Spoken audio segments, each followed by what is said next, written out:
भुइया के हो ही हरियर सिंगार, आगे आगे जी हरेली तिहार। भुइया के हो ही हरियर सिंगार, आगे आगे जी हरेली तिहार। नांगर बैला के पूजा करबो, नीम के डारा घर घर रखबो, आगे आगे जी आगे हरेली तिहार। आगे हरेली पुरखौती के मन लगड़बो, नरियर फेकौल आओ गेड़ी चढ़बो।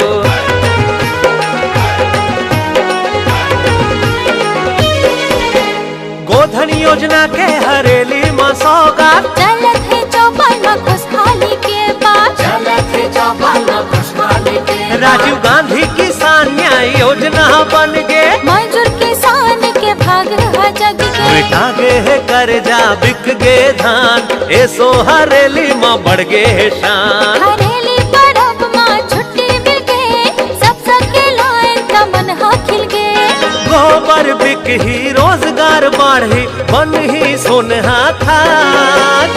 खेती किसानी के विकास के मुखिया जी रखे है याद। ग्राम स्वराज के सपना पूरा हो गया, सबले सुधर सबले आगे छत्तीसगढ़िया राज।